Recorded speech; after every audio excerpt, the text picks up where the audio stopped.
Gaussian surface के ऊपर discussion कर रहा था नहीं, गॉस लॉस के ऊपर कैसे हम लोग सवाल बना सकते हैं, न्यूमेरिकल्स बना सकते हैं। बताओ गॉस लॉ क्या कहता है, close integral E dot D S equals to Q by epsilon naught, है ना। और क्लोज सरफेस के कोई भी किसी तरह का भी क्लोज सरफेस हो तो बताओ उसका इलेक्ट्रिक फ्लक्स क्या हो जाएगा, क्यू बाई एप्सिलॉन नॉट, है ना। अच्छा, और उसके ऊपर हमने काफी सारे न्यूमेरिकल्स भी किया। अच्छा, आज का टॉपिक है, आज को स्टार्ट करेंगे हम लोग सॉलिड एंगल। सुनना बढ़िया से, कैसा angle, solid angle. Solid angle सुना है क्या पहले, याद कर आप लोग, अगर यूनिट एंड डायमेंशन में पढ़े होंगे ना, यूनिट एंड डायमेंशन में हम लोग पढ़े थे कि सॉलिड एंगल क्या होता है। सॉलिड एंगल याद है वो रेडियन रेडियन, वही वाला है सॉलिड एंगल, है ना। अच्छा, हाँ, तो अगर मैं तुम लोगों से पूछूं, किसको पूछे, दुबे, दुबे एक बात बता, अगर मैं तुम लोगों को ऐसे पूछूं कि मान ले ये अपना एक एंगल है, सुनना बढ़िया से, मान ले अपना एक एंगल है ये थीटा। एंगल का डेफिनेशन जानते हैं क्या अपन, एंगल का डेफिनेशन बोल पांडे, एंगल का डेफिनेशन। अरे एंगल का डेफिनेशन हम लोग जानते हैं कि theta equals to arc by radius, arc by radius ऐसा होता है ना। अच्छा एक बात बता, जब मैं ऐसा आर्क कवर करूं, हाँ आफ्टरनून आफ्टरनून आ जाओ सब, जब मैं ऐसा आर्क कवर करूं यहां से लेके यहां तक, ये जो आर्क जब मैं कवर कर रहा हूं ये ऐसे टुई इतना, तो तब जितना सा मैं डिस्प्लेसमेंट करता हूं ना, अगर मैं इस तरह से हुई हुई हुई ऐसे, क्या मैं उतना ही एंगल कवर करता हूं दुबे, हाँ उतना ही एंगल। मतलब इससे अपने को क्या पता चला, जब हम लोग ऐसे करके कोई भी थीटा एंगल मूव करते हैं ना, आज जब हम लोग कोई भी थीटा एंगल मूव करते हैं तो ये जो मूवमेंट और उसके दौरान ये जो डिस्प्लेसमेंट है ना, it is not dependent upon theta, है ना, ये थीटा के ऊपर डिपेंड। लेकिन ये थीटा जो है ये कौन सा एंगल है, सॉलिड एंगल की प्लेन एंगल। अगर तुझे याद हो कि दो टाइप का एंगुलर मेजरमेंट हम लोग किए थे, एक 2D में 2D प्लेन में करते हैं जो हम लोग थीटा फाई अल्फा नापते हैं, हाँ वो 2D एंगल है जो हम लोग 30 डिग्री 60 डिग्री ज्योमेट्री में जो करते हैं, वो उसको बोलते हैं 2D फाई अल्फा नापते हैं, हाँ वो 2D एंगल है जो हम लोग 30 डिग्री 60 डिग्री ज्योमेट्री में जो करते हैं, वो उसको बोलते हैं 2D एंगल, क्या बोलते हैं। अभी ऐसा है कि 3D एंगल भी होता है, वो कौन सा होता है, वो कॉर्नेटो आइसक्रीम ले लो या फिर एक तरबूज ले लो, बीच में से एकदम काट कैसे करके गोल करके निकाल लो, बहुत बार बताया मैंने तुम लोगों को, है ना। सो हाँ हाँ, तो अरे गोल करके निकाल लो, बहुत बार बताया मैंने तुम लोगों को, है ना। सो हाँ हाँ, तो अरे ऐसे होता है नहीं, ऐसे समझना, ऐसे इधर ऐसे, तो यहाँ पे इधर जो एंगल तो बनता है ना, ऐसे ये ऐसे प्लेन साक्षी, और ये ऐसे कैप होता है, इसको हम लोग ओम से रिप्रेजेंट करते हैं, हाँ वो रेजिस्टेंस वाला, इसको बोलते हैं हम लोग स्टेरेडियन, स्टेरेडियन बोलते हैं इसको, है ना, रिप्रेजेंट करते हैं, और इसी को बोलते हैं अपना सॉलिड एंगल। बोलो क्लियर है क्या, पक्का। और इसको क्या बोलते हैं, प्लेन एंगल। सब कोई नोट करते रहना, लिखते रहना, इसको बोलते हैं हम लोग प्लेन एंगल, इसको बोलते हैं हम लोग सॉलिड एंगल, है ना। अच्छा, तो किसको पूछे, श्रुति, श्रुति तुम बता मेरे को, अगर हम लोग एक जैसे ये वाला ऐसे इधर मूव किया तो ये अपना थीटा एंगल आया। श्रुति अगर मैं तुझसे पूछूं कि अगर एक पूरा कंप्लीट चक्कर, एक कंप्लीट चक्कर अगर मैं लगाऊं तो बताओ एंगुलर डिस्प्लेसमेंट कितना होगा, अगर मैं कंप्लीट चक्कर लगाऊं तो एंगुलर डिस्प्लेसमेंट कितना होगा, बताओ, बता तू लोग बता पाए, 0। अगर मैं कंप्लीट एक चक्कर लगाऊं तो एंगुलर डिस्प्लेसमेंट की 2 पाई, यार तुम लोग, अरे भाई साहब एंगुलर डिस्प्लेसमेंट मतलब थीटा होता है, पूरा सर्कुलर मोशन घोल के पी गए तुम, एंगुलर डिस्प्लेसमेंट थीटा होता है भाई, एंगुलर वेलोसिटी होता है omega equal to theta by D. तो अगर एक पूरा चक्कर लेंगे तो, हाँ कोई बात नहीं, आ जाओ क्लास में ध्यान दे प्रतीक, अगर एक पूरा चक्कर, हाँ देखो 0, अरे 2 पाई होगा भाई साहब, डिस्प्लेसमेंट नहीं पूछ रहा हूँ, एंगुलर डिस्प्लेसमेंट पूछ रहा हूँ, है ना। अगर एक टोटल एक चक्कर लगाएंगे तो एंगुलर डिस्प्लेसमेंट कितना होगा, 2 पाई, ठीक।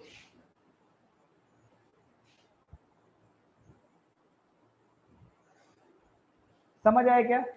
मिटा दे रहे ये सब,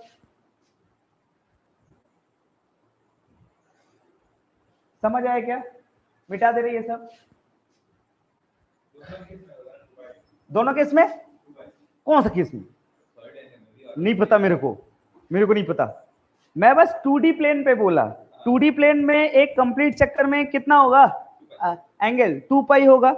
ठीक है, अब थोड़ा सा ना डेफिनेशन की ओर मूव करते हैं। हाँ, थोड़ा सा डेफिनेशन की ओर मूव करते हैं कि ये सॉलिड एंगल को किस तरह से क्या मेजरमेंट किया जाता है। आजा एक आजा एक मेजरमेंट ऐसा लिया गया, सुनना बढ़िया से दुबे, ये एक ऐसा एरिया ले लिया मैंने और बोला कि यहां से ये बहुत दूर पे एक पॉइंट है। सुनना बढ़िया से, यहाँ पे बहुत दूर पे एक पॉइंट है। हालांकि आप ऐसे ले सकते हो, ऐसे ये बाद में विचार किया जाएगा, समझा? बहुत दूर पे यहाँ पे एक पॉइंट है और ये डिस्टेंस r है। तुमसे पूछा गया कि ये एंगल कितना होगा। पहले बता यही क्या कैप होगा सॉलिड एंगल? तो सॉलिड एंगल कुछ ऐसा लिखा गया, ये omega equals to DA by are square, ये ऐसा लिखा गया। जैसे प्लेन एंगल लिखते हैं ना, omega equals to sorry plane angle क्या लिखते हैं? थीटा इक्वल टू सॉरी क्या आर्क अपॉन रेडियस। आर्क क्या होता है? काइंड ऑफ लेंथ है ना, और रेडियस काइंड ऑफ लेंथ। अरे तभी तो एंगल थीटा वीटा सब डायमेंशनलेस होता है ना। तो उसी तरह से ये जो सॉलिड एंगल ना, ये थोड़ा सा एरिया रिप्रेजेंट करते हैं, समझा दुबे? एकदम पाती टॉपिक है, पूरा भूलभाल टॉपिक है, कुछ खास है नहीं। प्लेन एंगल जो इतना दिन से पढ़ के आ रहे हैं, आर्क अपॉन रेडियस, वो लेंथ बराबर काम करता है, और ये जो है ना, ये सरफेस बराबर काम करता है। कॉर्नेटो आइसक्रीम सोच लो, मतलब तुम लोग को खिलाएंगे तो फिर अच्छा से समझ में, मतलब तुम लोग ना सही में खिलाएंगे। एक कॉर्नेटो आइसक्रीम सोच लो, ठीक है? उसका अगर मतलब कॉर्नेटो का जो ये देख ऐसे, इसका अगर एरिया को बढ़ाते रहूं तो ये जो कैप है ये बढ़ते रहेगा या घटते रहेगा? हाँ, तो ये जो है ना, ये एरिया बराबर बढ़ता है। लेकिन हम लोग जो ज्योमेट्री में बचपन से जो एंगल नाते 30 डिग्री 45 डिग्री 60 डिग्री, जिसको हम लोग थीटा बोलते हैं, वो लेंथ बराबर बढ़ता है। आप ऐसे समझ लो कि यहाँ पे आपने ऐसे कंपास डाला और कंपास में ये एंगल लिया, तो ये जो लेंथ है, ये आर्क है ना, ये लेंथ है कि एरिया है? हाँ, तो ये लेंथ है, और ये वाला ये भी तो लेंथ है ना, रेडियस। तो ये 2D एंगल काम करता है। और 3D एंगल कैसे काम करता है? सरफेस एरिया बराबर। तो इसीलिए ओमेगा जो है, और सॉरी इसको क्या बोलते हैं? अरे अच्छा हाँ, ओम। ये ओम को ना, सॉलिड एंगल को कैसे रिप्रेजेंट किया गया? DA upon R square. A by are square भी बोल सकता था। DA बाई आर स्क्वायर मतलब ऐसा फॉर्मूला थोड़ी होता है। अक्सर हम लोग देखें कि वो फॉर्मूला, हाँ खा ले, हम लोग ऐसा देखें अक्सर कि वो जो एरिया होता है DAVA के फॉर्म में होता है, तो इंटीग्रेट मार के एक मस्त वाला फॉर्मूला लाते हैं। लेकिन इस फॉर्मूला को इधर ही छोड़ दिया गया ऐसे। इसको ऐसे क्यों छोड़ दिया, DA बाई आर स्क्वायर? वो इसलिए ना, हाँ बोला, देख मैं बताता हूँ, सुनना बढ़िया से, ठीक है? क्या चीज? अच्छा, इसको इस तरह से इसलिए छोड़ दिया दुबे प्रतीक, अरे ठीक है ना, कोई चाप नहीं है, मैं दोबारा बना रहा हूँ इसीलिए। ये कहने को तो बहुत बड़ा एरिया है, सुनने बढ़िया से। मैं ये लेंथ लिया आर इधर ले लेता हूँ। अच्छा एक बात बता, ये क्या है रे? Area of cross section. पता है ये एरिया ऑफ क्रॉस सेक्शन तो कितना बड़ा है? ये एरिया ऑफ क्रॉस सेक्शन तो बहुत छोटा है एकदम।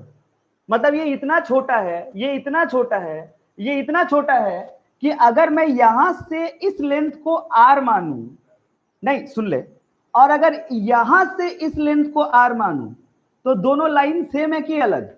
दोनों का लेंथ सेम है कि अलग? हाँ, बहुत ज्यादा छोटा, इतना छोटा कि सेम ही है। अरे मतलब हाइपोटेन्यूज तो ना के बराबर हुआ ना। तो अगर इस एरिया को बहुत छोटा लोगे तभी ये लाइन दोनों इक्वल लेंथ का। अच्छा, तो उसलिए ये एरिया को बोला जाता है DA, और हम लोग इतना छोटा एरिया में इसलिए काम करते हैं। ओम equals to DA upon R square. वरना आप सोच के देख लो डायमेंशनली इनकरेक्ट हो जाएगा, नहीं तो ये एरिया और ये, बात समझ में आ रहा है क्या?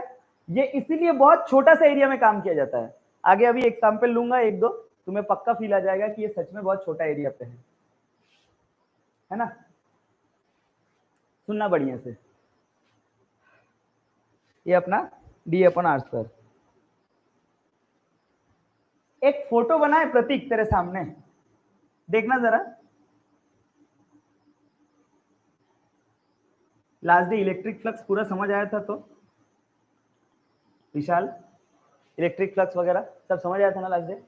एक फोटो बना तेरे सामने, यहां पे अपना इसे ऐसे टर टर टर टर टर टर, जो भी है ये, इसको पूरा अपना वही कैप ले लो एंगल, और ऐसे, अरे 3 केस है मस्त, देखो ना तो जो बता रहे सुन। अरे मैं क्या बोल रहा हूं, ऐसे 3 केस माना, ये एक केस, ये दूसरा केस, ये तीसरा केस, 1 2 3। अच्छा तीनों केस में एरिया अलग है कि सेम? तीनों केस में एरिया, लेकिन तू ध्यान से देख यार, तीनों के चलते जो सॉलिड एंगल बनता है वो सेम है। तीनों के चलते सॉलिड एंगल तो सेम बनता है ना। तो किसी ने बोला कि सर आप एक काम कर, एक मिनट यार मैं मार्क नहीं किया इस बार, अच्छा ये यहां तक जा रहा है ना,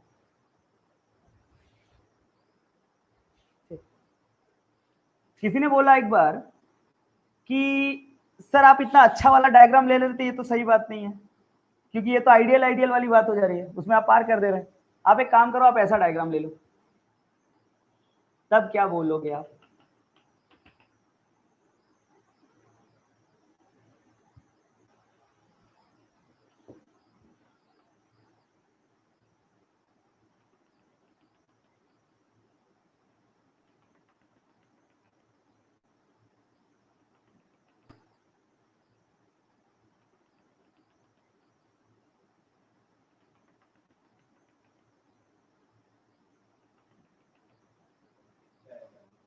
नहीं मैं पूछ रहा हूँ, रुक ना, मैं पूछ रहा हूँ तुम लोग से,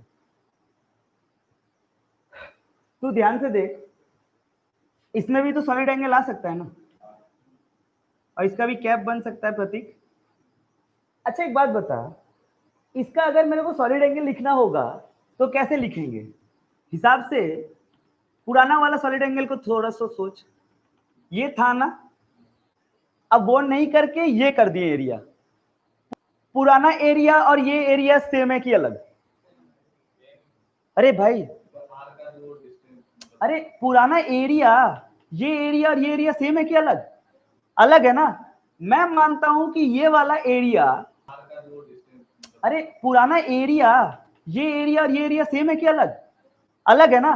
मैं मानता हूं कि ये वाला एरिया जो था उसे मैंने डीए माना, जो कि माना था, है ना?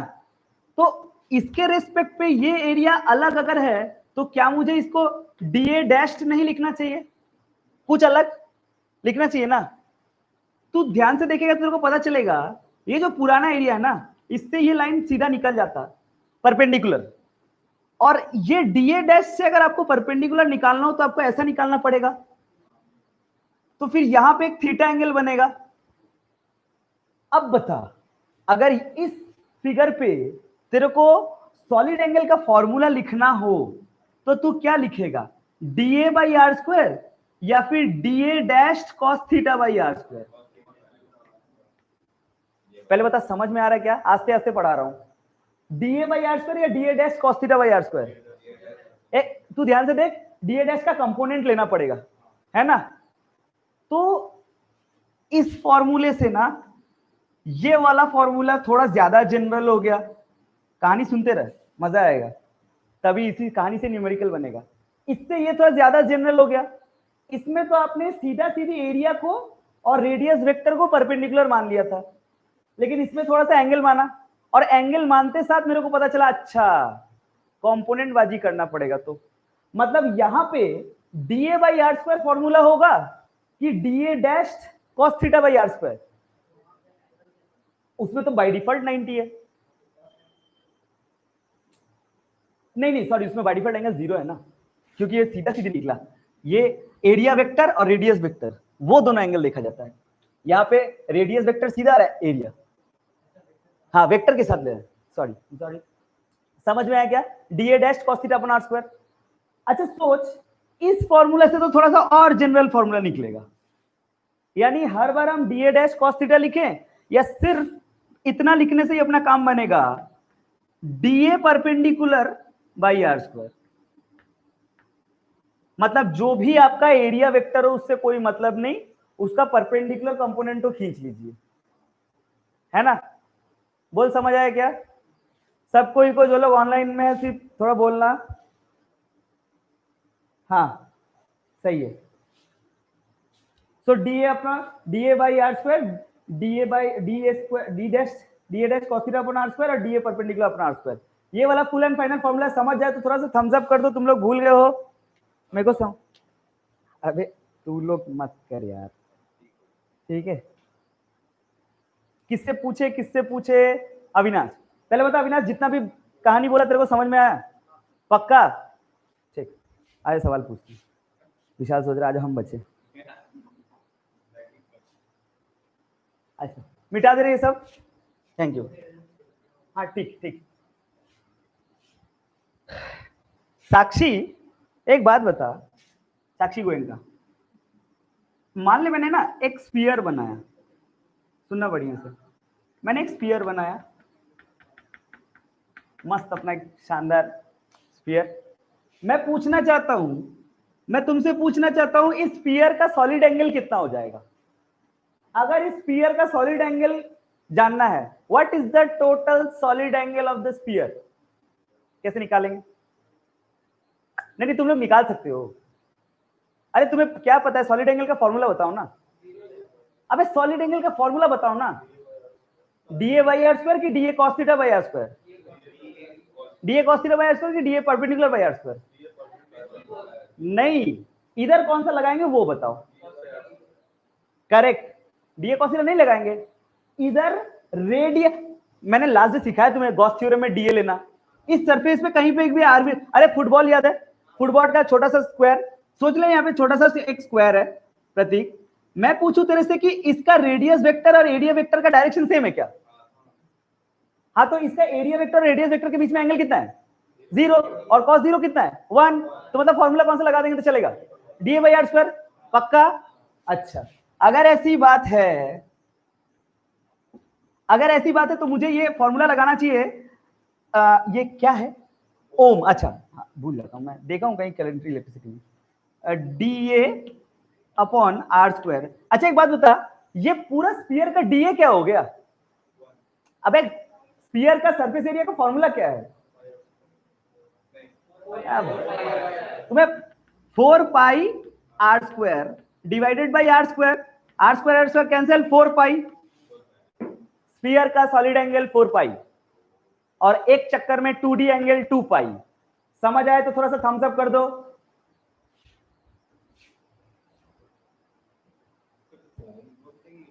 घूसा मारेंगे जिल्द लिख।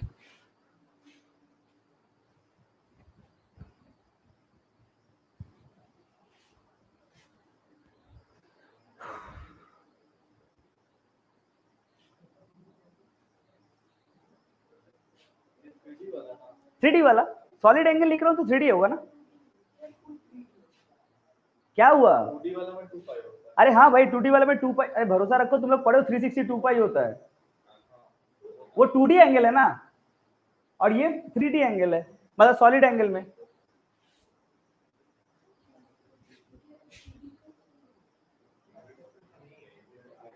इधर देख, आगे बढ़ते हैं, किससे पूछे? अविनाश। अविनाश तुझे ये समझ आया क्या? सोच, सोच ये स्फीयर नहीं, बात मत, सोच ये स्फीयर नहीं होता और ये ऐसा स्फीयर नहीं होता, ये ऐसा स्फीयर होता। अब बता तो, हमको क्या पता, तुम बताएगा ना। इस स्फीयर का सॉलिड एंगल क्या 4 पाई? उसका मतलब रेडियस पे डिपेंड। अरे सोच, अगर मैं बाहर में एक क्यूब लगा दूं तो, बाहर में एक क्यूब लगा दूं तो तब सॉलिड एंगल। अरे ढंग से देखो यार, 4 पाई कांस्टेंट वैल्यू होता है ना।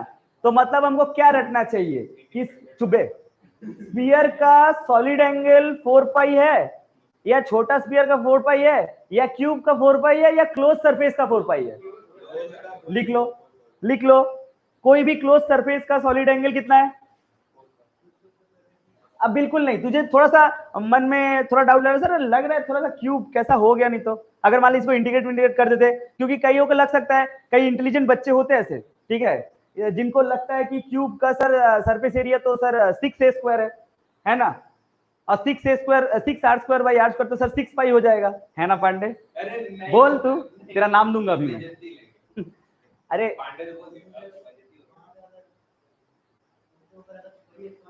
हाँ देख, ऐसा है, ऐसे बात नहीं, ऐसा है कि हम लोग स्फीयर का सहारा क्यों लेते हैं पता है, क्योंकि स्फीयर हर जगह पे यूनिफॉर्म है ना, तो फटाक से निकल आता है। पहली बात, आप इसको 6r² बाई r² तो कर ही नहीं सकते, क्यों, क्योंकि आप सेंटर से देखो तो हर जगह r कांस्टेंट है क्या, हट बे, तुम कभी क्यूब नहीं देखो, कौन सा गांव है तुम्हारा,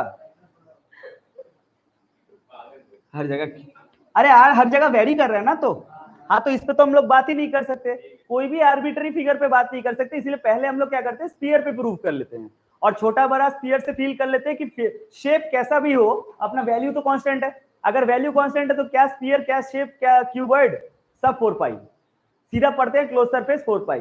बोलो क्लियर है क्या। ओके हाँ, 2D एंगल, 2D में प्लेन एंगल 2 पाई, 3D में सॉलिड एंगल 4 पाई। क्या इतना सा बात तुम्हें समझ में आया क्या। अच्छा ठीक है, तो एक रिलेशनशिप एस्टेब्लिश किया गया 2D एंगल और 3D एंगल के बीच में। जैसे मैं एक सिंपल सा बात पूछूं तेरे को, सुनना बढ़िया से, अच्छे से समझो, ये मान लो मैंने क्या लिया, चालाक हो हाँ,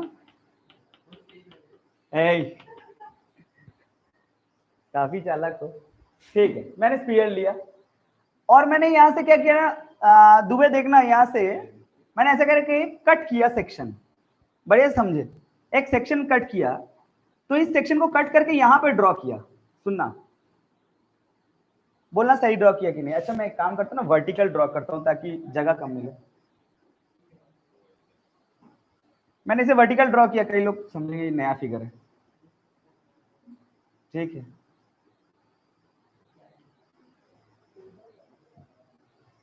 तुम्हें समझ तो आ रहा है ना, ठीक, नहीं नहीं नहीं, मेरे को भरोसा नहीं है, नहीं नहीं, हमको भरोसा है ही नहीं, अब तो हम बढ़िया से काटेंगे।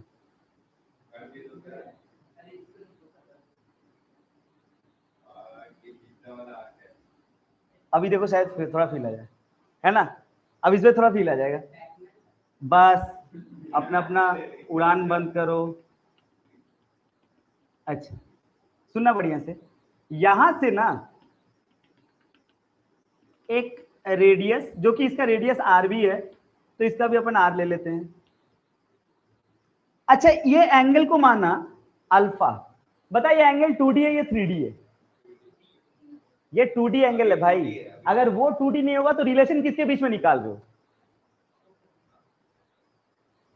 सब गिफ्टेड बच्चे हैं, ये तो 2D है ना, एक 2D तो लेना पड़ेगा, ये अल्फा है, और ये अंदर में यहां पे टोपी है, देख ले, वो टोपी तो 3D है, टोपी को किससे रिप्रेजेंट करते हैं, ओम, किससे, ओम, बस पूजा कर लो। अभी सोच इधर, बात नहीं बात नहीं, मैं बोला यहां पे एक छोटा सा रिंग बना सकते हैं क्या, आखिर अपने को इंटीग्रेट करना ही है, श्रुति एक छोटा सा रिंग बना लिया यहां पे तो, और इस रिंग को मैं यहां पे बड़ा करके ड्रॉ कर रहा हूं, ये रिंग बनाया मैंने वहां पे, मैं कई बार पढ़ा चुका हूं, पढ़ा पढ़ा के थक के पक चुका हूं, तुम लोग बताओ इस रिंग का एक्चुअली पहले अपने को क्या करना है पता है, पहले अपने को ये पूरा शेडेड पार्ट निकालना है ना, तुम्हें अगर रिलेशन निकालना है 2D और 3D के बीच में, पहले तो तुम्हें ये एरिया पता होना चाहिए DA, ये DA तो कितना होगा, उसके लिए हम लोग क्या कर रहे हैं, हम लोग एक छोटा सा पतला सा रिंग काट लिए। अच्छा इस रिंग का मोटाई डी मोटा। नहीं वो नंबर नहीं। अबे यार रिंग का मोटाई आर डी थीटा, याद है? यहां पे मान ले यहां से एक ऐसा करके थीटा पे जाके डी थीटा का एक रिंग काटा, ये डी थीटा, और यहां पे थीटा पे जाके डी थीटा काटा, उसके बाद इंटीग्रेट कर देंगे। एक पतला सा रिंग काटा, एरिया ही तो निकालना है ना।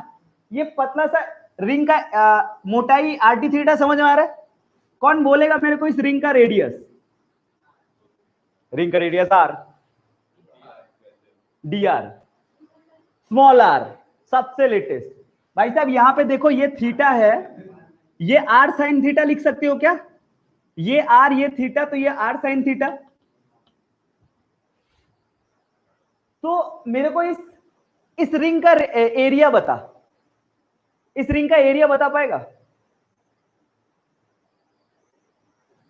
क्या ही उम्मीद करो तुम लोगों से। क्या कर रहे हो तुम? मैं क्या कर रहे हो? याद है ऐसा बोला था, इस रिंग को ऐसे करके काट लो और इसको ऐसे जोड़ लो, तो ये ऐसा करके लंबा चौड़ा बन जाएगा। तो 2 पाई आर साइन थीटा इसका लंबाई होगा और आर डी थीटा इसका चौड़ाई होगा। एरिया क्या होगा? Length into breadth. तो पढ़ो क्या होगा? 2 pi are square sine theta D theta. अच्छा ये एक रिंग का रेडियस है, ये पूरा शेडेड पार्ट। अब एक रिंग का रेडियस, ऐसे कितने रिंग हैं? बहुत सारे। कहां से कहां तक इंटीग्रेट करेंगे? बोलो कहां से कहां तक इंटीग्रेट करेंगे? सही लिखा प्रतीक, मैं अभी देखा। कहां से? 0 से अल्फा या माइनस अल्फा से अल्फा? अरे मतलब यहां पे अगर अल्फा है तो ये तो माइनस अल्फा होगा ना, समझो। माइनस अल्फा से अल्फा होगा कि 0 से अल्फा? सन्नाटे में पहुंच गए सर। मैं तो कुछ भी बोल सकता हूं। अरे माइनस अल्फा से अल्फा नहीं होगा, 0 से अल्फा होगा। क्योंकि ये रिंग को छोटा कर ले। देख मैं बता रहा हूं कैसे पता करते हैं। अच्छा तुम लोगों को पता है कि पता कैसे करते हैं? नहीं, ये रिंग को सबसे छोटा कर ले। बोल कहां पे दिख रहा है तेरे को? बोला दिख ही नहीं रहा सर मेरे को, छोटा हो गया ना तो। अरे रिंग को छोटा कर लेगा, सेंटर पे दिख रहा है। रिंग को सबसे बड़ा करेगा, कहां दिख रहा है? एकदम लास्ट बॉर्डर पे।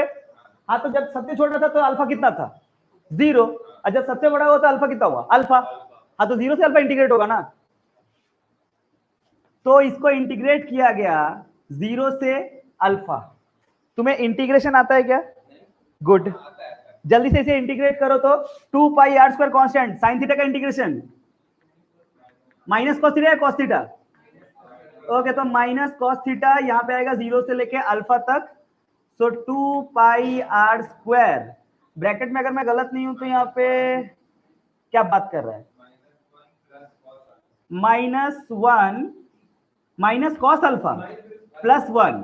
देख तो सही इंटीग्रेशन है क्या? आंसर देखना, 2 pi are square 1 minus cos alpha. ये पूरा स्फीयर का है या जितना कोण काटा उसका सरफेस टो है? जितना कोण काटा। अब जल्दी से बता मेरे को, जितना कोण काटा उस कोण का अगर तेरे को सॉलिड एंगल का फॉर्मूला चाहिए तो तू क्या लिखेगा? क्या डीए बाई आर स्क्वायर, और क्या लिखेगा? डीए बाई आर स्क्वायर या DA cos theta by are square? नहीं नहीं नहीं, डीए बाई आर स्क्वायर, क्योंकि स्फीयर है और इसका रेडियस वेक्टर और एरिया वेक्टर का बीच में एंगल 0। तुम्हें समझ आ रहा है?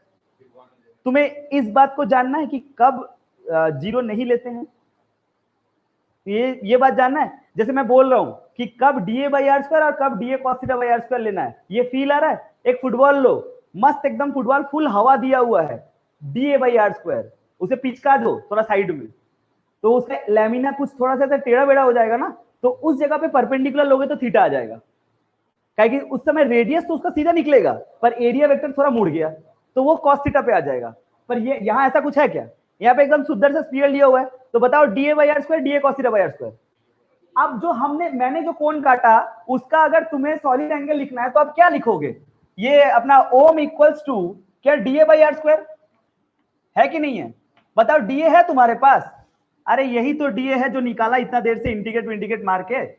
हाँ तो इसको यहाँ पे डाल दो, क्या आएगा 2 pi are square 1 minus cos alpha by are square cut गया, तो यहाँ पे क्या मिला, देख यहाँ पे मिलेगा ओम इक्वल्स टू 2 पाई ब्रैकेट में 1 माइनस कॉस अल्फा।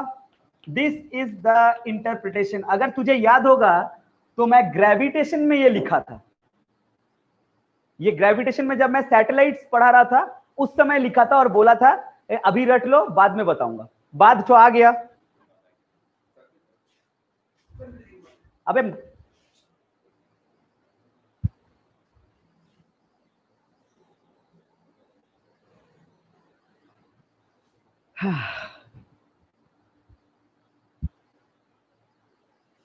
समझ आया क्या? Thank you. क्या वड़ा कम? अच्छा अच्छा ठीक है।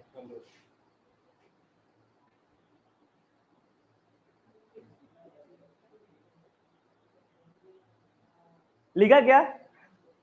मिटा दे सारा। यार यहाँ पे ऑनलाइन में सब लोग लिख ले रहे, तुम लोग नहीं लिख रहे। अच्छा थैंक यू। मिटा दे सारा। यार यहाँ पे ऑनलाइन में सब लोग लिख ले रहे, तुम लोग नहीं लिख रहे। अच्छा थैंक यू, यही जानना था।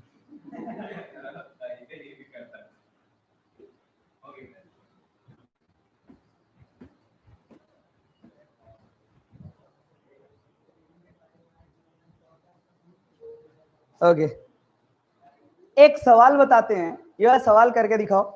जैसे कि मैं बोला कि ये क्या है? अरे नहीं यार, ये सरफेस है दो गो, नीचे एक सरफेस ऊपर एक सरफेस, इसका रिफ्रैक्टिव इंडेक्स 1, इसका √2। मैं बोला कि यहाँ पे यहाँ पे एक बल्ब लगा हुआ है, क्या लगा हुआ है? ये बल्ब 100 वाट का बल्ब है।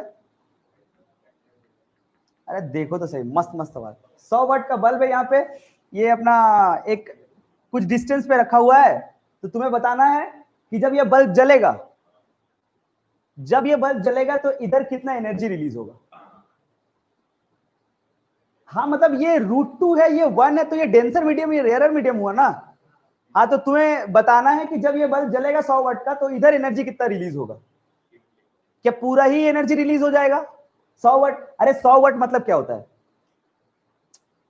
100 जूल पर सेकेंड, एक सेकंड में 100 जूल, तो मतलब 100 जूल एनर्जी ये बल्ब छोड़ रहा है। तो तुम्हें बताना है कि इस तरफ एनर्जी कितना रिलीज हो जाएगा।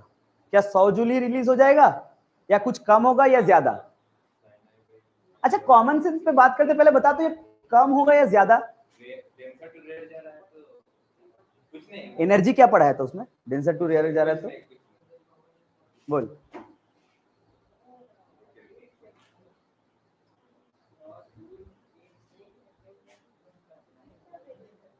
ডিএটা বেড়ে যাবে তো সবাই জানে, ডিএটা বেড়ে যাবে, বেড়ে কত হবে?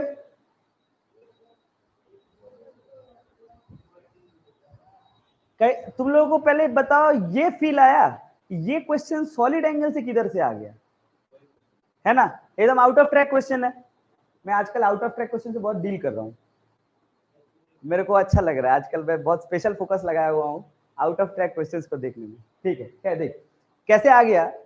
अच्छा एक बात बता, ये बल्ब जब जल, हाँ कम होगा, ये बल्ब जब जला तो बल्ब ने क्या छोड़ा, या फिर वेव, और वेव मतलब ही रेज, है कि नहीं? यहां से बल्ब, अच्छा ये बल्ब जो छोड़ा, बल्ब क्या स्फेरिकल है, तो बल्ब क्या चारों तरफ रेज छोड़ रहा है? सुनना बढ़िया से, तो हमको ये पता करना है कि मान ले ये इनफाइनाइट सरफेस है, कैसा सरफेस है, तो एक रे ऐसे हो ही सकता है, एक रे जाते जाते जाते जाते निकल जाए क्या? तो मतलब जैसे किधर से भी निकल जाएंगे? नहीं निकलेंगे। नहीं तो तुमको समझना चाहिए, तुम भी हाँ। अरे ये रे यहां से ऐसे ऐसे जा सकता है, लेकिन ये रे यहां से हो सकता है कि नहीं जाएगा। एक दायरा है जिसके बाहर नहीं जाएगा, टोटल इंटरनल रिफ्लेक्शन। पहले चेक करो वेव भी रे ही है, और उसका क्रिटिकल एंगल चेक करो, कि कितना मैक्सिमम एंगल है जहां तक ये भले है, जहां तक ये भले चला जाए उसके बाद ये सरफेस बराबर चला जाएगा। होगा एक एंगल जिसके बाहर वो टोटल इंटरनल रिफ्लेक्शन शो करेगा, क्योंकि टोटल इंटरनल रिफ्लेक्शन क्या डेंसर से रेयरर में ही होता है, या रेयरर से डेंसर में हो जाता है। अबे भाई away from the normal towards the normal मतलब पूरा धो डाले हो तुम लोग टेन में। हाँ डेंसर टू रेयरर ना, तो ये तो सही है। हाँ तो क्रिटिकल एंगल इसका कितना है बोल, क्रिटिकल एंगल का फॉर्मूला तुम लोग, हाँ तो क्रिटिकल एंगल इसका कितना है बोल, क्रिटिकल एंगल का फॉर्मूला तुम लोग याद है? अरे वो 1/sin c ऐसा कुछ था ना, या फिर साइन इनवर्स 1/μ, पक्का? तो इसका म्यू कितना है 1/√2, तो साइन इनवर्स 1/√2 कितना होगा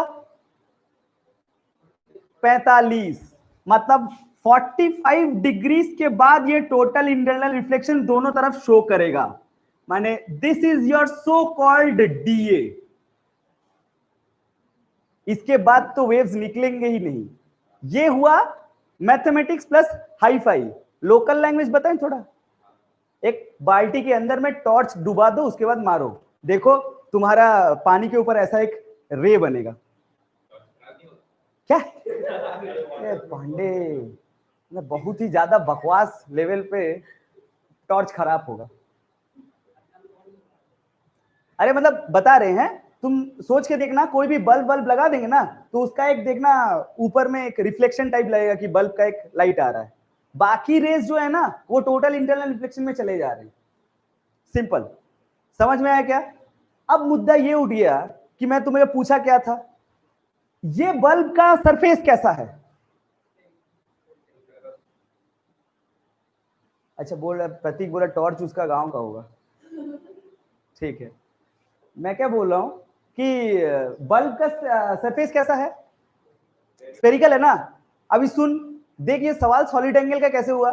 सवाल तुझे नो डाउट बहुत इजी लगेगा, लेकिन वही 25 सवालों के भीड़ में कभी आ जाएगा ना तो तुम्हें पता ही नहीं चलेगा कि साला सब्जेक्ट कौन सा है, चैप्टर कौन सा है। देखो सॉलिड एंगल कैसे है।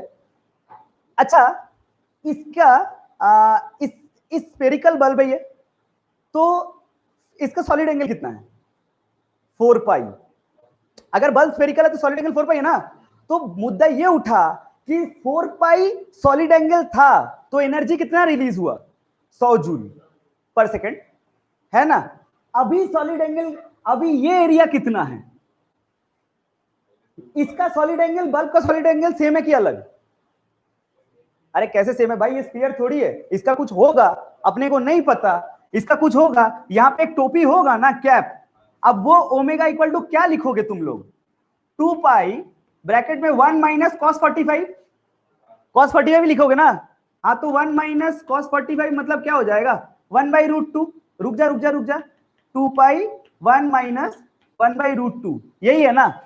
लेकिन इसको ये तो किसका है, ये एंगल का।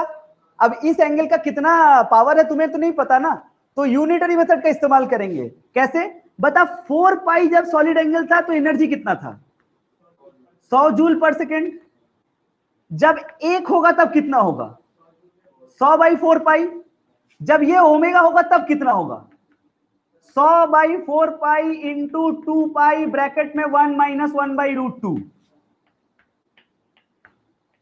50 ब्रैकेट में 1 माइनस 1/√2 जूल पर सेकेंड, इतना एनर्जी ट्रांसमिट होगा। समझ आया क्या सबको? पक्का समझ आया? तो एक्चुअली क्या होता है ना कि मैंने मुद्दा ये है, it's a beautiful question regarding optics and. और पूछे एक, जूल पर सेकंड कैसे हो गया? उसी को व्हाट बोलते हैं, लिख ले। अरे लेकिन वो डायमेंशन है ना, सॉरी एंगल 0। मैंने यहाँ पे इक्वल टू में कुछ लिखा नहीं, देख रहा है तू यहाँ पे पावर्स को मल्टीप्लाई किया हो।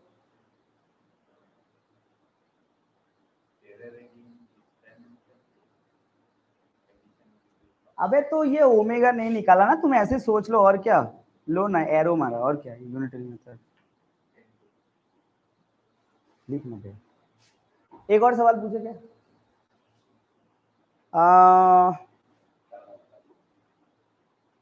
अच्छा एक तुम लोग करके दिखाओ। पांडे ये वाला कौन सा हम लोग किए? एक तुम लोग करके दिखाओ। वो कैसा है? वो कुछ ऐसा है कि ये, सुनना बढ़िया, ये अपना रेडियस r, ये a, यहां पे ना q चार्ज रखा हुआ है। क्या रखा हुआ है? और ये एक 2D एंगल आपको बोला गया अल्फा। ध्यान दे, ये एंगल 2D है, 3D नहीं। टोपी बनाया नहीं मैंने, ठीक है। तुमको बोलना है find the flux due to the charge through the disc r। ये एक डिस्क बोला गया। डिस्क समझते हो क्या? सर बहुत नाचे हैं, ठीक है। ये एक डिस्क है जिसका रेडियस r है और वो a दूरी पे रखा हुआ है। वहां पे एक चार्ज है। इस चार्ज के चलते इस डिस्क के ऊपर फ्लक्स बोलना है। महालल्लू क्वेश्चन है। पहले बता, इस चार्ज के चलते फ्लक्स कितना होगा? ऐसे नहीं, इसको ना पूरा भूल जा। ये डिस्क को ना पूरा फेंक दे और सोच कि चुपचाप चार्ज रखा हुआ है। और मेरे को क्या है, गॉस तो बहुत मजेदार आदमी था, ठीक है, अपने हिसाब से खाली एक क्लोज सरफेस बना लेता था। तू एक काम कर, ये क्यू के चारों तरफ एक क्लोज सरफेस सोच ले, स्फीयर। अब बता, उस क्लोज सरफेस के चलते फ्लक्स कितना होगा? Q by epsilon not. एक मिनट, वो क्लोज सरफेस के चलते क्यू बाई एप्सिलॉन नॉट होगा। यानी एक एंगल ये भी बोल सकते हैं कि जब सॉलिड एंगल 4 पाई होगा तब होगा क्यू बाई एप्सिलॉन नॉट। बोल सकता है ना, क्योंकि वो तो 4 पाई तो स्फीयर के चलते ही है। तो मैं बोल ही सकता हूं ये बेटा, इसका जब सॉलिड एंगल 4 पाई है तो इसका फ्लक्स कितना हो जाएगा? Q by epsilon not. अब फिर से वही कांड, यहाँ पे 1 डालो, Q by 4 pi epsilon not, फिर इसका सॉलिड एंगल निकाल के इनटू मार दो। यही सब तो करना है। अरे समझ में आया तो बोल तू लोग, कुछ खास बात नहीं है। कौन सा लाइट रिफ्लेक्ट कर रहा है इस पे? अच्छा चलो लिख, मैं देखता हूँ। अच्छा अब मेरे को नहीं दिख रहा है। अरे करो यार, आंसर निकालो। सर अब तो बोल दे तो हो गया। हम तो आइंस्टाइन का नाती पोती लोग हैं। लिखेगा बे सर इसको।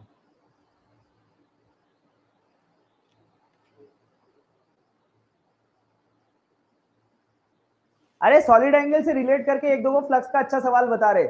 जानता है मोरल ऑफ द स्टोरी तुम्हें रटना क्या है? ये सेगमेंट जो पढ़ा रहा हूं, 4-5 और सवाल कराऊं या 2 सवाल कराऊं कोई मतलब नहीं है। तुम रटोगे कैसे? क्या जेई, क्या एंट्रेंस, क्या सीबीएसई?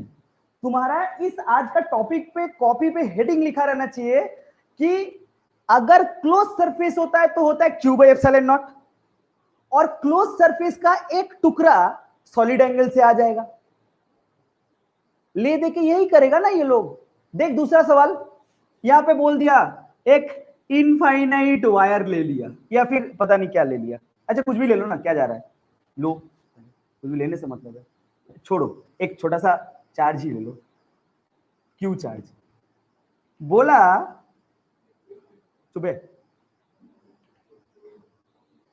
सवाल सुनता नहीं है, पहले इलेक्ट्रिक फील्ड।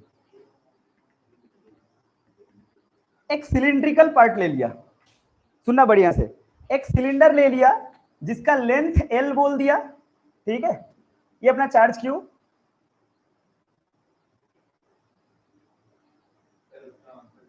किसका आंसर नहीं पता, तू निकाल। अरे यार 1 इक्वल्स टू आएगा क्यू बाई, तुम लोग इसका आंसर भी नहीं निकाल सकते। और ओमेगा के चलते कितना आएगा? इसका ओमेगा क्या होगा? 1 minus cos alpha. Cos alpha है ना तुम्हारे पास, a by root under r square plus a square. लो, अच्छा ये भी नहीं पता था अपने को, यही हो ना कॉस अल्फा। तो आएगा Q by 4 pi epsilon naught into वो 2 पाई ब्रैकेट में 1 minus A by root under. सबको को समझ में आ रहा है ना? यहां पे एक चार्ज रखा होता है क्यू, ठीक, इसका सिलेंडर का लेंथ एल है, रेडियस आर है।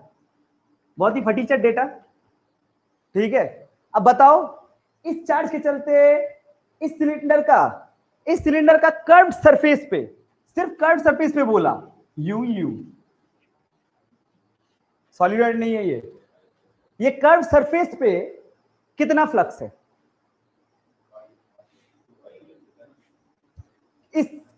चार्ज के चलते कर्व सरफेस पे कितना फ्लक्स है? तू ध्यान से सोच, तो तू यूं बता सकता है, एक लाइन में आंसर है। नहीं, क्यों? अरे यार सैडी, बहुत ही करीब जाते हुए आंसर गलत दे दिया। बहुत अच्छा दिमाग लगाया सैडी ने। अरे यहां से ये निकाल सकते हो क्या, और यहां से ये निकाल सकते हो क्या? लेकिन अगर नहीं यार, पहले बताओ कि चुपचाप सिलेंडर के अंदर में क्यू रखा हुआ है, टोटल सिलेंडर पे कितना फ्लक्स है ये तुम्हें पता है, क्यू बाई एप्सिलॉन नॉट। और मैंने बोला सिर्फ कर्व पे, तो दोनों ये सब माइनस कर दो ना, तो कर्व सरफेस आ जाएगा। तो बेसिकली बात क्या हो गई? बात यूं हो गई कि क्यू बाई एप्सिलॉन नॉट तो था ही टोटल सिलेंडर, जिससे मैंने माइनस किया 2 इंटू, है ना, दोनों तरफ का प्लेट्स, 2 इंटू क्या हो जाएगा ये वाला, Q by 4 pi epsilon naught into 2 pi bracket में 1 माइनस, ये पता नहीं क्या बोला, अच्छा L/2 बोला होगा। तो L है तो L/2 होगा ना, चार्ज को मिडिल में रख दिया और क्या, हटा 1 minus L/2 by root under R² plus L² by 4। देख तो जरा, समझ आया मैटर? यही आंसर है, वन लाइन। सिलेंडर से टोटल से 2 इंटू करके दोनों तरफ माइनस कर दिया। ये इसके चलते सॉलिड एंगल टू, इसके चलते सॉलिड एंगल टू, इन दोनों का फ्लक्स को फेंक दिया, कर्व सरफेस पे है। यार जो लोग ऑनलाइन में, तुम लोग को समझ में आया क्या स्टेटमेंट कैसे लिखा? रिपीट करना तो बोलना।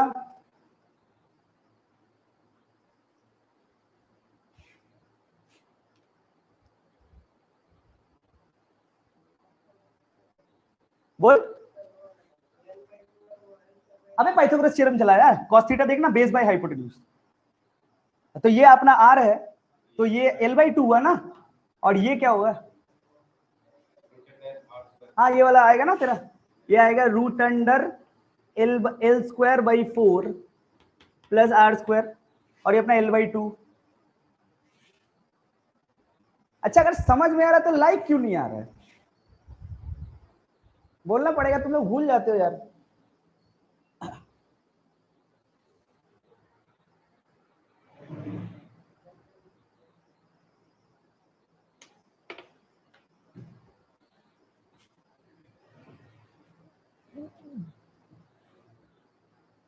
मिडिल में ही आएगा ना सर? हाँ, कौन क्या? क्यू। अच्छा, इधर उधर भी कर सकते हैं ना फिर। क्यू का बात किया, अरे बोला हलवा मिडिल में रहेगा, तो हम बोले हाँ, ऐसा पता नहीं क्या बोला था। अरे तू ही ना बोला कि हर वक्त मिडिल में रहेगा कि नहीं, मिटा दे क्या? सर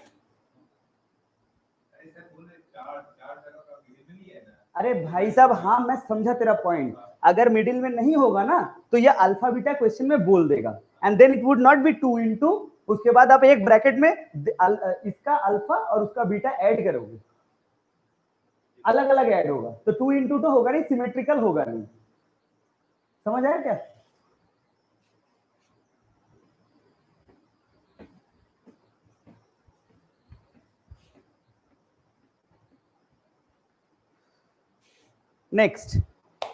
नेक्स्ट एक सवाल कैसे किया जाए? हाँ हाँ हाँ हाँ हाँ, ये आजा देखते हैं कौन बोलेगा। श्रुति। श्रुति सोच, यहाँ पे Q1 रखा हुआ है और इसे L दूरी पे यहाँ पे माइनस Q2 रखा हुआ है। Q2 रखे कि Q1 रखे? Q2 ही रख देते, माइनस Q2 रखा हुआ है, दोनों के बीच में अट्रैक्शन रिपल्शन। यार माइनस देखते हो नहीं तुम, अच्छा ठीक है, अट्रैक्शन होगा ना, ऑपोजिट है तो दोनों में प्यार होगा बहुत काफी, ठीक है। तो तुम्हें बोला गया इधर, अच्छा एक और बात तुम्हें पता है क्या, कि मैंने बोला कि यहां से, जो कि Q1 Q2 का स्ट्रेंथ अलग है, तो मैंने बोला कि यहां से अल्फा एंगल बना के इलेक्ट्रिक लाइंस ऑफ फोर्स निकल तो रहे हैं अल्फा एंगल बना के, लेकिन यहां पे बीटा एंगल बना के घुस रहे हैं, ऐसा बोला मैं।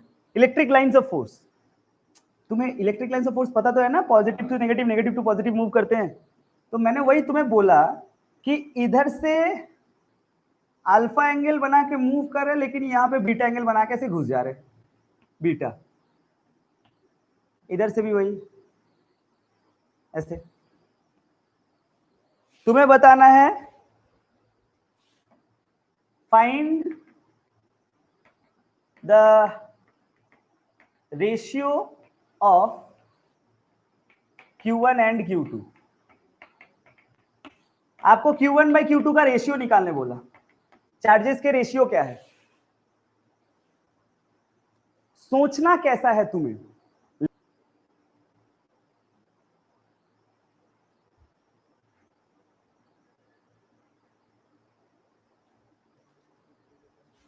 ये अल्फा कैसा है, 2D की 3D है कि नहीं? अविनाश, एक स्टेटमेंट लिखूंगा मैं, तू बोल में आया कि नहीं, क्योंकि पिछला वाला जो न्यूमेरिकल करवाया था मैं उसी से टान रहा हूं ना, इसीलिए मैं लिख रहा हूं डायरेक्ट। हालांकि तू बोलेगा तो यूनिटरी मेथड से करके आऊंगा, पहले बोलो क्यू बाई एप्सिलॉन नॉट, फिर 4 पाई का, फिर 1 का, फिर अल्फा का। नहीं लिख के डायरेक्ट लिख रहा हूं।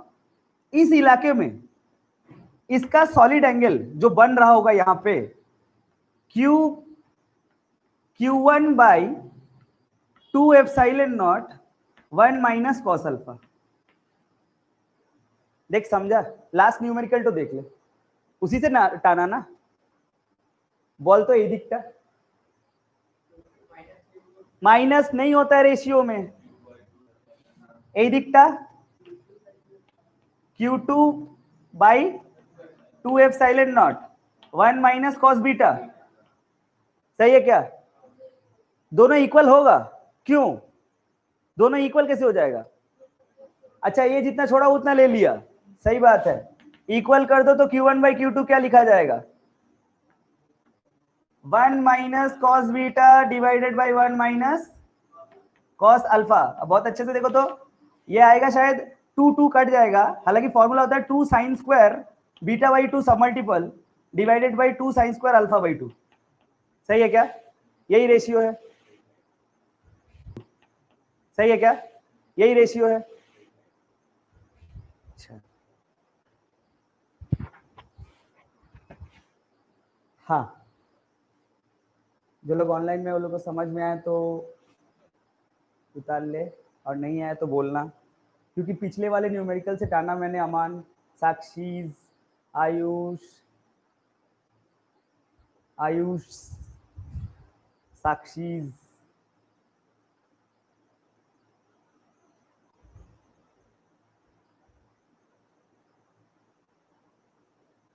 अच्छा, गॉस थ्योरम क्या था? गॉस लॉ क्या कहता है? अरे जैसे सुने हो कभी जीवन में गॉस लॉ? हाँ बोल ना, थोड़ा मुंह ठो रख ले मेरा। गॉस लॉ तो क्या बोलता है? इलेक्ट्रिक फील्ड में फॉर्मूला आप पूछ रहा हूँ, आप बोलेगा कहानी। अच्छा गॉस मतलब फॉर्मूला पूछ।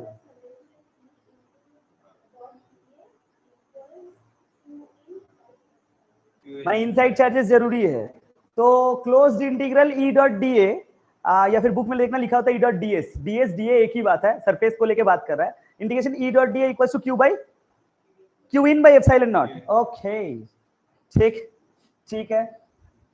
एक्चुअली में सोच, अच्छा तुम लोगों को ये बात पता है क्या कि एक चार्ज है, मैंने ऐसे पूछ रहा हूँ विशाल, मैं एक चार्ज है यहाँ पे, पता है क्या कि एक चार्ज है, मैंने ऐसे पूछ रहा हूँ विशाल, मैं एक चार्ज है यहाँ पे, चार्ज Q, मैं बोला कि R दूरी पे यहाँ पे इसका इलेक्ट्रिक फील्ड बताओ, बता सकते हो क्या?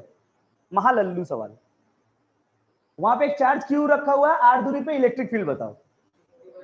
KQ बाई, क्या बात कर रहे हो? KQ by R square. सही में मेरे को बड़ा चार्ज Q है, तो अपने मन में मर्जी से यहाँ पे एक स्फीयर मान ली। अब बताइए इस स्फीयर के अंदर में इस चार्ज Q के चलते इलेक्ट्रिक फ्लक्स Q बाई, अरे Q इन बोले का जरूरत नहीं है, इसका तो एक ही Q है। हाँ तो Q बाई एप्सिलॉन नॉट ना। तो तेरे को पता है कि इस इमेजिन किया हुआ गॉसियन सरफेस बोलते हैं इसको, कभी कभी गॉसियन सरफेस बोलते हैं, गॉस का इमेजिन किया हुआ है। तो ये जो क्लोज सरफेस के अंदर में फ्लक्स कितना है? Q by epsilon not. लेकिन तेरे को ये बात भी तो पता है ना कि गॉस लॉ तो ये भी कहता है कि closed integral E dot D ए, अरे लो ना मरो, ई डॉट डी ए, एक मिनट, ई डॉट डी ए या ई डी ए? अगर मैं यहां पे ई डी ए लिखूं तो अरे मुझे तो पता है ना क्यू बाई एप्सिलॉन नॉट। मैंने बोला कि यहाँ पे closed integral E dot D है या ई डी है या दोनों एक ही बात है। एक ही बात तो नहीं है भाई, लास्ट डे पढ़ाया हूं मैं। यहां क्या करूं, ई डॉट डी करूं कि नहीं करूं, यही फिर से डॉट नहीं। फिर अगर मैं कभी भी तुमसे पूछ लूं, रटने वाली बात गॉस थ्योरम में, कभी भी तुमसे पूछ लूं कि ई डॉट डी है कि ई डी है, तुम सोचो फुटबॉल तो पिच का हुआ है कि सुंदर है। अगर सुंदर है तो रेडियस वेक्टर एरिया वेक्टर के बीच में एंगल 0 और मस्त cos 0 1 या EDA। और अगर पिच का हुआ होता तो वो थीटा आ जाता है ना। तो ये अपने EDA। अच्छा, इलेक्ट्रिक फील्ड कांस्टेंट है वेरिएबल। अरे रुक भाई, हड़बड़ाओ नहीं। ई कांस्टेंट बाहर निकल सकता है इंटीग्रेशन में। बताओ मेरे को, इंटीग्रेशन ई बाहर निकला, इंटीग्रेशन डीए इक्वल्स टू अपना Q by epsilon not. DA को कहां से कहां तक इंटीग्रेट करेंगे, घूसा मारे तो 0 से 4 पाई आर स्क्वायर इंटीग्रेट होगा भाई साहब, है ना। तो क्या आएगा, तू ध्यान से देख, इंटीग्रेशन डी होगा ए और 4 इंटू में आएगा 4 पाई आर स्क्वायर ही तो आएगा ना, -0 मतलब 4 pi are square q by epsilon naught. जल्दी से देख ई क्या निकला, q by 4 pi epsilon naught r square. 1 by 4 pi epsilon naught वो तो क्या होता है, मतलब के क्यू बाई आर स्क्वायर। ओहो हो, this is the formula, this is the proof of electric field at a distance r by the Gaussian surface। Gauss theorem के थ्रू ये प्रूफ है इलेक्ट्रिक फील्ड का। हाँ ये बताना चाहते थे। एक्चुअली तुम लोग जो प्रूफ पढ़े हो ना, सबको को समझ में आया तो थोड़ा बोलना, थम्स अप कर देना। तुम लोग जो पढ़े हो ना के क्यू बाई आर स्क्वायर, वो हम लोग इलेक्ट्रोस्टैटिक्स में पढ़े थे। याद कर, तुझे याद आ जाएगा, कूलम्स लॉ में पढ़ा होगा। पहले फोर्स निकालना सीखता है के Q1 Q2 by are square, फिर Q1 में रख देता है 1 कूलम। यही तो बताया था कूलम्स लॉ में। वो कूलम्स लॉ से इलेक्ट्रिक फील्ड निकाला और इधर गॉस लॉ से इलेक्ट्रिक फील्ड निकाला। हालांकि निकाला सही है, मतलब दोनों एक ही है, बट वो दो अलग अलग वे है। वो कूलम्स लॉ से इलेक्ट्रिक फील्ड निकाला और इधर गॉस लॉ से इलेक्ट्रिक फील्ड निकाला। हालांकि निकाला सही है, मतलब दोनों एक ही है, बट वो दो अलग अलग वे है। इलेक्ट्रोस्टैटिक्स 1 में हम लोग कूलम्स लॉ के ऊपर बहुत स्ट्रेस डालते हैं और इधर अपना पूरा इमेजिनेशन चलता है गॉसियन सरफेस के ऊपर। सिलेंडर बना लो, स्फीयर बना लो, क्लोज सरफेस बना लो, क्यूब बना लो। समझ में आ रहा है क्या? दोनों चैप्टर के बीच में डिफरेंस फील आना चाहिए। सर वो वाला करेंगे कि वाला करेंगे? नहीं, आपको अच्छा सवाल पूछा, वो करेंगे कि ये आपको नॉर्मली आपको वो करना है। अगर आपको ये करना है ना तो क्वेश्चन में बोलेगा by Gauss theorem show that the electric field at a distance R, ये सब बोलेगा। समझ में आ रहा है क्या सर? तो फिर अगर गॉसियन सरफेस मार्केट में था, क्योंकि अगर आप लोग थोड़ा सा हिस्ट्री स्टडी करेंगे तो पता चलेगा, कार्ल फ्रीडरिच गॉस इसका पूरा नाम है। ये बंदा 1600-1700s में था, ठीक है, और कूलम काफी बाद था उसका। तो अगर गॉसियन सरफेस का लॉज मार्केट में थे तो कूलम्स लॉ निकालने का क्या जरूरत था? और कूलम्स लॉ से इलेक्ट्रिक फील्ड पोटेंशियल ये वो सब प्रूव करने का क्या जरूरत था? Gauss law is having lots of limitations. Gauss law correct है, लेकिन इसको हर जगह अप्लाई नहीं कर सकते। कैसे? पिच का हुआ फुटबॉल। अगर यहीं पे अगर पिच का हुआ फुटबॉल होता तो आपको पता नहीं था कि कहां से कहां इंटीग्रेट मारना है। खूबसूरत स्फीयर था तो मार दिया आपने। अगर आर्बिट्ररी सरफेस होता तो नहीं मार पाते। लेकिन कूलम्स लॉ काम आता है। कूलम्स लॉ हर जगह कोई भी, क्योंकि सोच कूलम्स लॉ क्यों काम आता है? कूलम्स लॉ में आपने जनरल पॉइंट पे लिखना सीखा है, वो याद है? वन सीखा है, वो याद है? 1 + 3 cos स्क्वायर थीटा। एक जनरल पॉइंट पे कहीं पे भी electric field at axial position, at broad side position, at general point, Coulomb's law के चलते हर जगह लिख सकते हो, लेकिन गॉस लॉ अप्लाई करते हुए हर जगह नहीं लिख सकते। समझ में आ रहा है क्या सबको? ऑनलाइन में जो लोग है समझ में आ रहा है क्या बोल रहा हूं? गॉसियन सरफेस का काफी सारे लिमिटेशंस है, 3 या 4 प्रूफ है, उसे पढ़ते चलो, तुम्हें समझ में आ जाएगा। एंड मैं तो ये बोलूंगा कि प्रे करना कि गॉसियन सरफेस वाला दे, मस्त इजी है। तो उसको तो वहां पे दी थी, वहां तो 1 हाँ भाई, तू तो पढ़ाकू स्टूडेंट है, तू रहा टॉपर। अब हम लोग तो बॉटम लाइनर्स है ना, तो हम लोग को तो सबके लिए सेम होता है थोड़ी। पांडे मुन्ना पांडे